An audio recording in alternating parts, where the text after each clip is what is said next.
Assalamualaikum warahmatullahi wabarakatuh. Apa kabar sobat sekalian? Semoga baik-baik saja. Cuma lagi di channel Rama Termenu ini. Kali ini kita akan membahas berita hangat dan masih hangat diperbincangkan, yaitu terkait soal isu ijazah palsu Jokowi ya. Dan ini ada apa namanya reaksi ataupun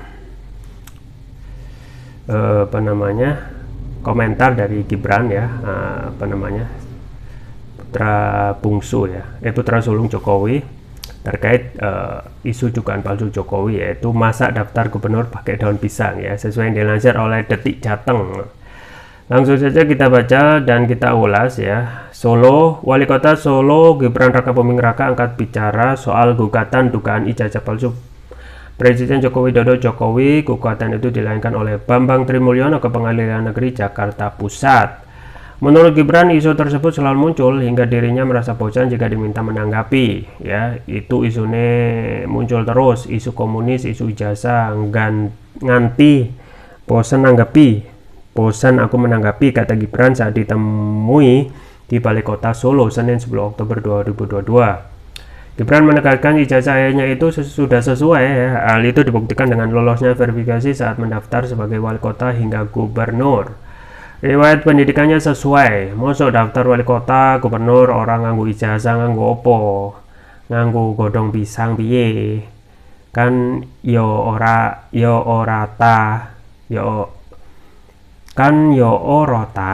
toh. Mosok arep ngapusi. Ya, masa daftar wali kota, gubernur tidak pakai ijazah, pakai apa? Pakai daun pisang? Kan ya tidak. Masa mau bohong, ujarnya.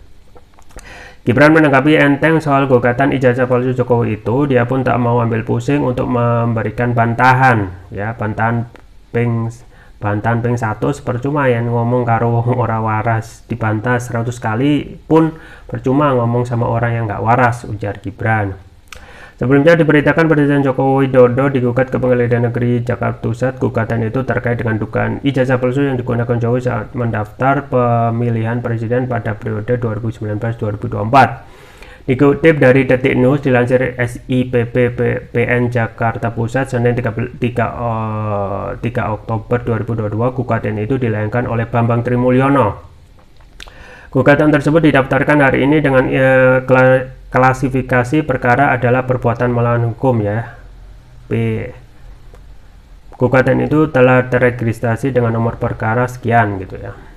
Dalam gugatan ini ya, Bambang menggandeng Ahmad Qasiruddin sebagai penasihat hukum. Adapun para tergugatnya adalah tergugat 1 Presiden Jokowi, tergugat 2 Komisi Pemilihan Umum atau KPU, tergugat 3 yaitu MPR Majelis Permusuhan Rakyat, serta tergugat 4 Kementerian Pendidikan Kebudayaan Riset dan Teknologi atau Kemenristek-Dikti.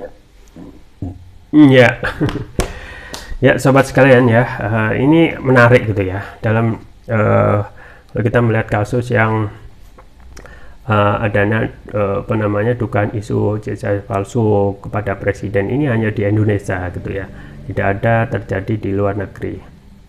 Dan kasus yang dilayangkan aduan yang dilayangkan oleh Bambang Trimulyono ini adalah hak konstitusi sebagai warga negara gitu ya. Kalau kita melihat jejak Bambang Trimulyono ya, yang dalam bukunya ya, Jokowi Undercover itu, dalam hal ini ya, suatu hak ya warga negara untuk membuktikan ya. Dan dia sebenarnya sudah bermubahala dengan Gus Nur tentang itu ya, terkait juga ijazah palsu ya. Sebenarnya ijazah palsu yang dilayangkan ya, diadukan oleh Bambang Trimulyono itu ya, ijazah palsu SD, SMP dan SMA gitu ya. Tetapi kemajuan kasus ini ya menjadi lebih tinggi, yaitu terkait juga ijazah sarjana, yaitu dari UGM ya. Nah, dalam hal ini memang pertama Bambang Trimulyono ataupun komentar-komentar dari Gibran gitu ya, komentar-komentar dari staf ahli kepresidenan dan juga komentar-komentar dari Pasar misalnya, itu tidak termasuk ya, tidak akan memberikan nilai apapun gitu ya, karena di luar dari proses pengadilan ya, karena ini sudah didaftarkan ya dan sudah mendapatkan nomor perkara yaitu 592 PDT G 2022 PN JKT PST ya, artinya sudah masuk di perkara dan rencananya akan dimulai sidangnya pada Selasa 11 Oktober gitu ya. Nah, komentar-komentar dari Gibran ya, kemudian juga ada muncul video-video yang lalu Jokowi terkait disnatalis di UGM gitu ya. Kemudian komentar-komentar dari Buzzer ya terkait bahwasanya ini adalah prank ya, ini adalah di luar prank ya, ataupun ini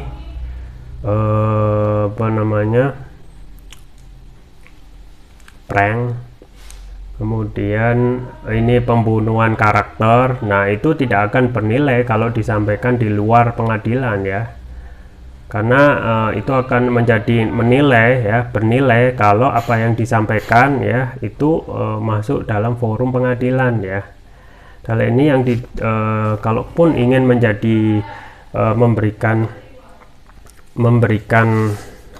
komentar ya, itu bisa dalam misalnya pihak UGM misalnya untuk memberikan klarifikasi ya. Dan sebenarnya apa yang tuntutan ya perdata dari Bambang Tri Mulyono ini ya seharusnya harus menjadi momentum yang baik ya untuk Bapak Jokowi ya untuk memberikan klarifikasi secara hukum gitu ya, untuk memberikan kejelasan terkait isu dugaan ijazah palsu ya. Dimana lagi ya kalau tidak memberikan klarifikasi ya, karena kalau klarifikasi disampaikan di luar atau di media ya itu tidak mempunyai nilai hukum ya, tetapi ketika klarifikasi itu disampaikan di forum pengadilan ya itu mempunyai nilai ya, sekaligus untuk mengklarifikasi secara benar ya apa yang disampaikan saat ini terkait ijazah SD, SMP, SMA itu benar-benar ijazah palsu gitu ya. Makanya dalam hal ini ya perlu adanya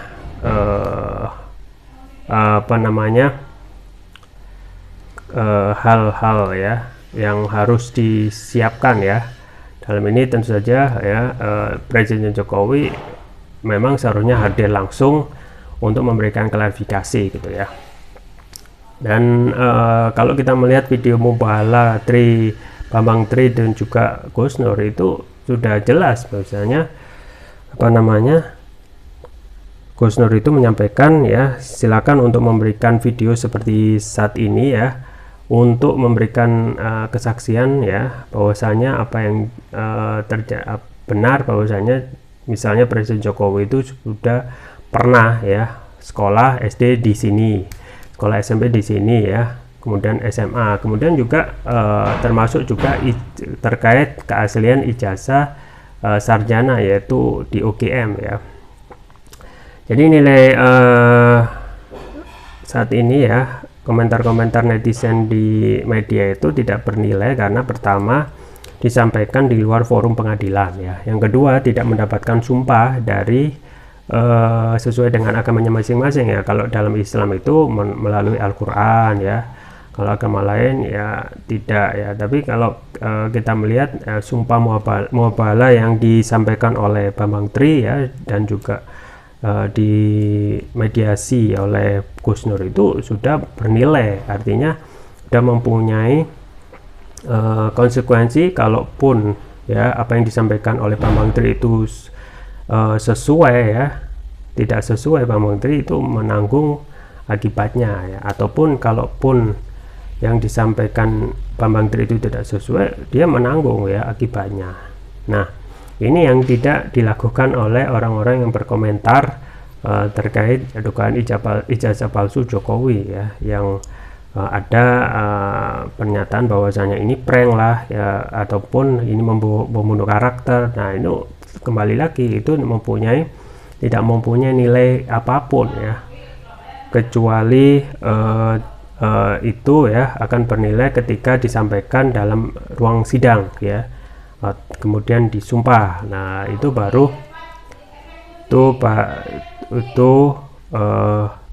itu baru mempunyai nilai gitu ya. Nah kemudian setelahnya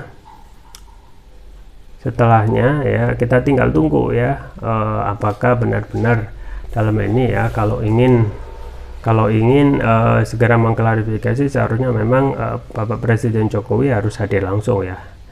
Tetapi ya apakah itu akan terjadi ya, bisa saja ya, bisa saja tidak, karena kalau tidak ya paling dari pihak yang diadukan yaitu Presiden Jokowi mungkin akan menunjuk kuasa hukumnya ya. Dan yang paling penting juga terkait isu yang sudah berkembang yaitu adanya ijazah palsu ya, ataupun kurang validnya ya ijazah dari UGM ya. Dari UGM juga harus bisa memberikan klarifikasi gitu ya. Nah yang bisa masuk tentu saja UGM ya, bisa masuk dalam ruang pengadilan karena yang masih mempunyai kepentingan untuk memberikan klarifikasi terkait dugaan ijazah palsu ya, di ijazah palsu sarjana gitu ya.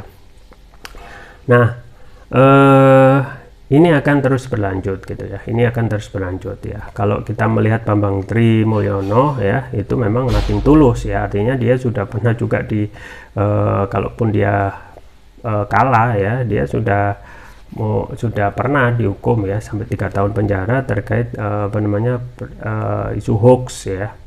Tetapi dia sampai saat ini ya tetap mempertahankan pendapatnya ya dalam buku Jakarta Jokowi Undercover itu sendiri. Ada pendapat yang kekeh ya, bahwasanya ada dugaan yang kuat ya terkait ijazah palsu ya.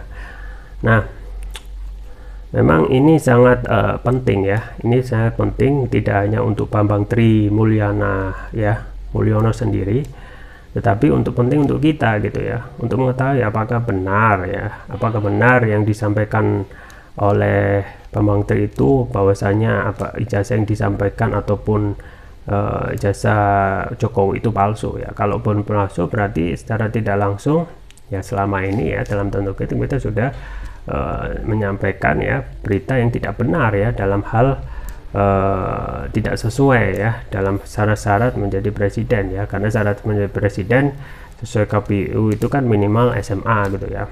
Nah kalau itu sedari awal sudah salah ya, berarti kita dalam tanda kutip di prank gitu ya, dalam tanda kutip di prank. Dan ini juga menjadi sejarah bahwasanya kepala negara itu melakukan ya pendaftaran menjadi presiden itu dengan ijazah palsu, dan tentu saja akan menjadi presiden buruk dan jadi sejarah kelam ya dalam kontestasi ya presidensi gitu ya.